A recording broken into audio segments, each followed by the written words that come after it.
مستورہ classes میں آپ سب کا استقبال ہے۔ پچھلے لیسن میں ہم نے حروف کی تقسیم کتابت کے اعتبار سے پڑھی۔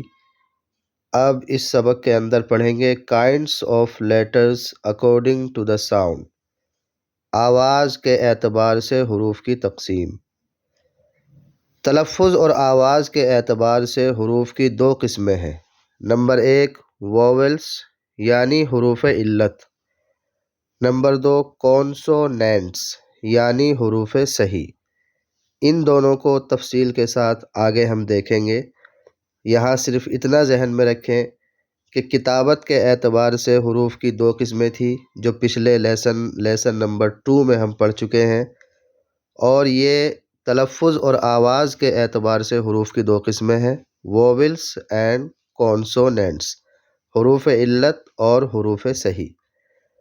حروف علت 5 ہیں، اے ای آئی او یو، اور ان کے علاوہ باقی 21 حروف صحیح ہیں۔ ان دونوں کے اندر فرق کیا ہے؟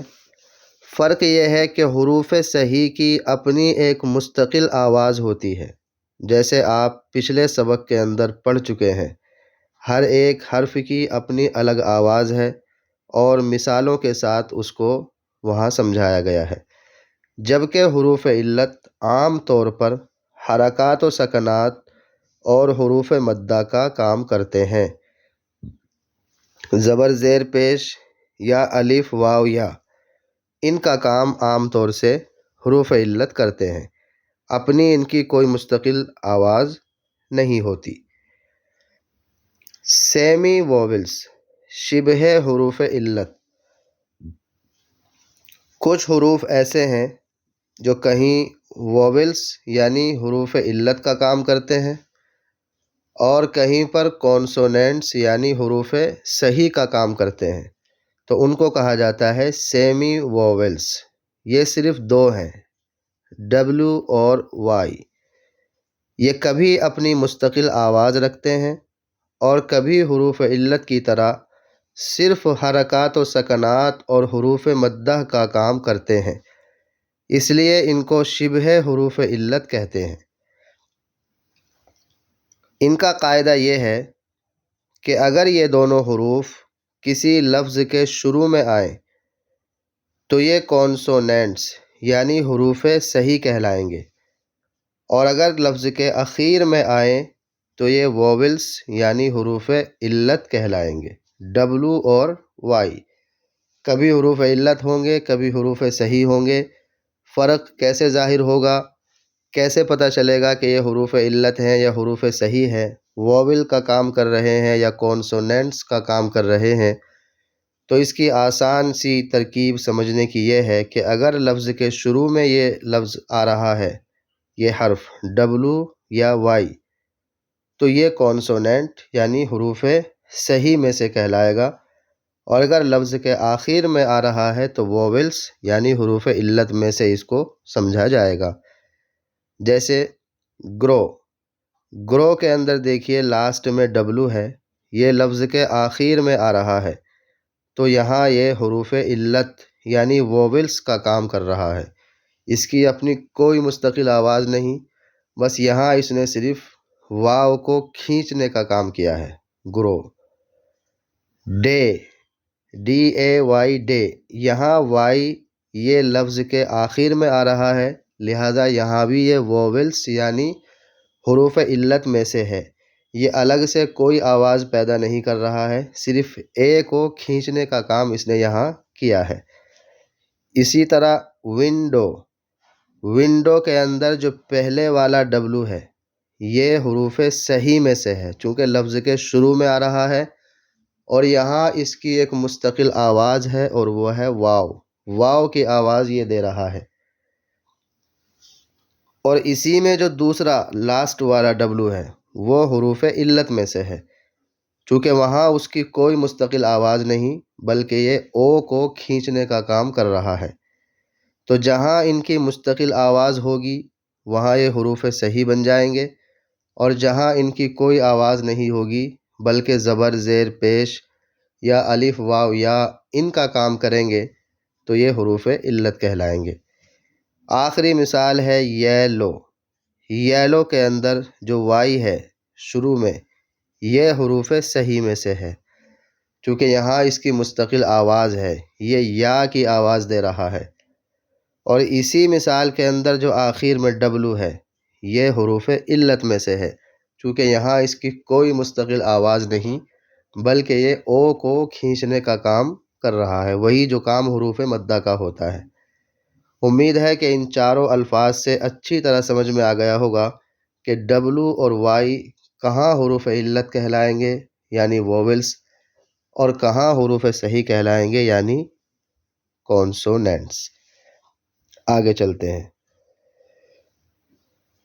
قاعدہ، ابھی لیسن نمبر 2 میں آپ نے پڑھا تھا کہ جی کبھی گاف کی آواز دیتا ہے اور کبھی جیم کی آواز دیتا ہے۔ پچھلے جو 2 سبق گزرے ہیں ان میں ہم نے حروف کی آواز بھی تفصیل کے ساتھ پڑھی ہے، تو وہیں یہ بات آئی تھی کہ جی کبھی گاف کی آواز دیتا ہے اور کبھی جیم کی۔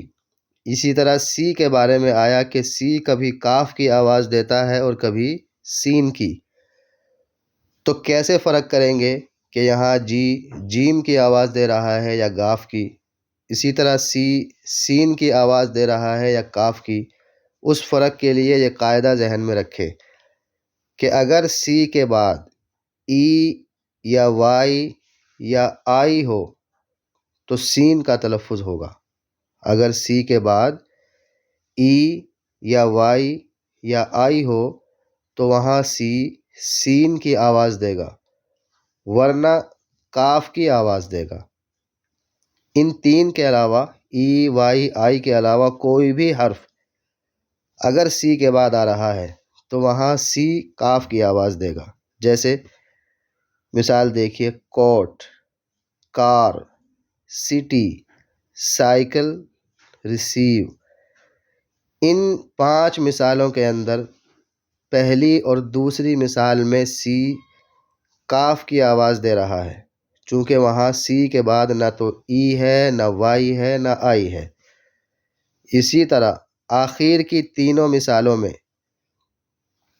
سٹی اور سائیکل، ان دونوں میں سٹی میں سی اور سائیکل میں پہلے والا سی یہ سین کی آواز دے رہا ہے، اس لیے کہ ایک کے بعد آئی ہے، دوسری کے بعد وائی ہے۔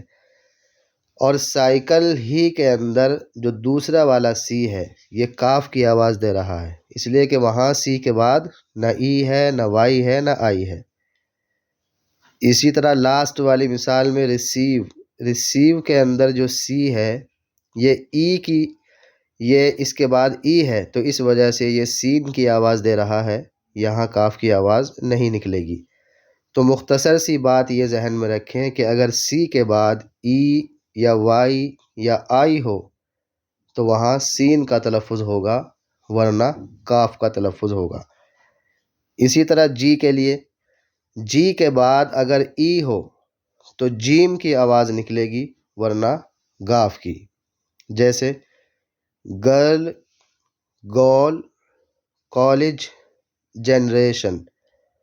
یہاں پہلے والی دونوں مثالوں کے اندر جی گاف کی آواز دے رہا ہے، اس لیے کہ وہاں جی کے بعد ای نہیں ہے۔ اور آخر والی دونوں مثالوں میں کالج اور جنریشن، ان میں جی جیم کی آواز دے رہا ہے، اس لیے کہ وہاں جی کے بعد ای ہے۔ تو خلاصہ یہ نکلا کہ اگر جی کے بعد ای ہو تو جیم کی آواز آئے گی، ورنہ گاف کی آواز آئے گی۔ امید ہے کہ یہ بھی اچھی طرح کلیئر ہو گیا ہوگا۔ آگے چلتے ہیں۔ یہاں پر ایک قاعدہ اور ذہن نشین فرما لیں کہ اگر سی کے بعد آئی اے یا ای اے ہو تو عموماً شین کا تلفظ ہوتا ہے۔ سی کے 2 تلفظ تو پیچھے آ چکے، کہیں سین کا، کہیں کاف کا۔ کہاں سین کا ہوگا، کہاں کاف کا ہوگا، یہ قاعدہ بھی بتایا جا چکا۔ اب الگ سے ایک چیز یہ ہے کہ اگر سی کے بعد آئی اے یا ای اے ہو تو وہاں عام طور سے شین کا تلفظ ہوتا ہے، جیسے سوشل، اوشن، اسپیشل۔ سوشل کے اندر سی کے بعد آئی اے ہے تو شین کا تلفظ ہو رہا ہے۔ اوشن سمندر، اوشن کے اندر سی کے بعد ای اے ہے، یہاں شین کا تلفظ ہو رہا ہے۔ اسی طرح اسپیشل، اسپیشل کے اندر سی کے بعد آئی اے ہے تو یہاں بھی شین کا تلفظ ہو رہا ہے۔ تو عام طور سے یہ بھی دیکھا گیا ہے کہ اگر سی کے بعد آئی اے یا ای اے ہو تو وہاں شین کی آواز نکلتی ہے۔